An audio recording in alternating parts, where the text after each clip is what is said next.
प्रतापगढ़ में एक रियासत है जो भद्री रियासत है। भारत की आजादी से पहले कुछ 565 रियासतें हिंदुस्तान में थी। प्रतापगढ़ रियासत का इतिहास है। इस रियासत के इतिहास में 3 मुख्यमंत्री अलग अलग समय पर टकराए, 2 को झुकना पड़ा और तीसरे मुख्यमंत्री ने साहस दिखाते हुए बद्री रियासत को उजाड़ दिया। 3 मुख्यमंत्रियों की कहानी आज आपको बताएंगे। राजा भैया यानी रघुराज प्रताप सिंह की ताकत के पीछे की कहानी क्या है?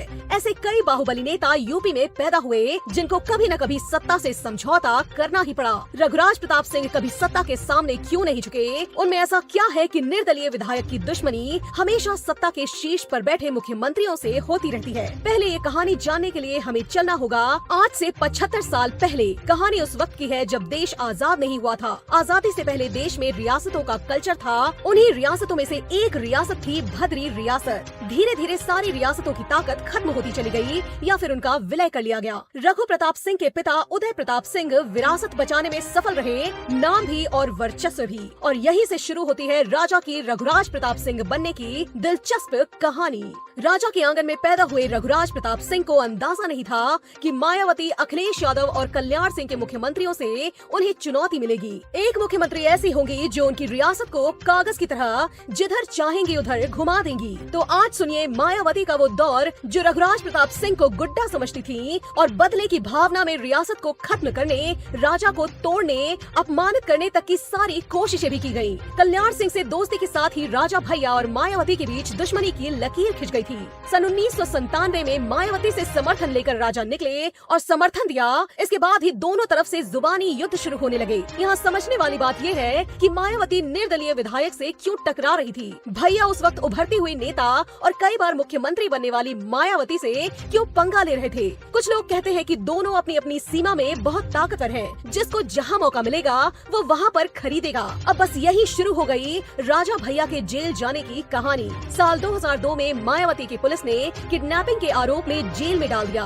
प्रताप सिंह के साथ पिता उदय प्रताप सिंह के चचेरे भाई अक्षय को भी जेल में डाल दिया गया। उस वक्त ऐसा लगा कि अब न तो रियासत बचेगी और न ही राजा भैया, न ही उनका कद और सम्मान और न ही बाहुबली वाली छवि मिलेगी। उस समय बहुत बड़ी बात मानी जाती थी। बद्री रियासत को हिलाने वाली मायावती को इस बात का आभास था कि जनता के प्रति सम्मान को कुचल देने से राजा का राज खत्म हो जाएगा। साल 2003 में जेल से बाहर आने के बाद दुश्मनी और बढ़ गई और दुश्मनी जातिगत होने लगी। जब राजा भैया ने ये तक कह दिया कि मायावती को छूकर अपने हाथ गंदे नहीं करना चाहता, वो खुद अपने कर्मों से खत्म हो जाएगी। साल 2007 के चुनाव में राजा भैया फिर चुनाव जीत गए। इधर मायावती मुख्यमंत्री बन गई। फिर 2007 में राजा भैया को चुनौतियों का सामना करना पड़ा।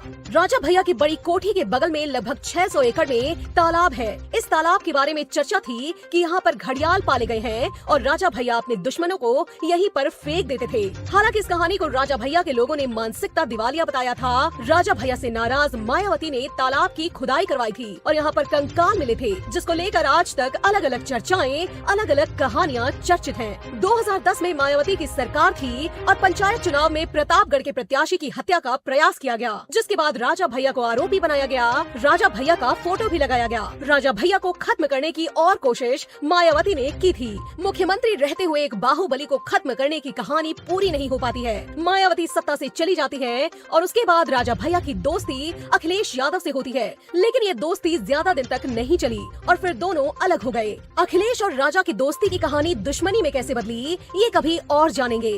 और इसी के साथ उम्मीद करती हूँ कि आज का ये वीडियो आपके जीवन में बहुत नॉलेज लेकर आएगा।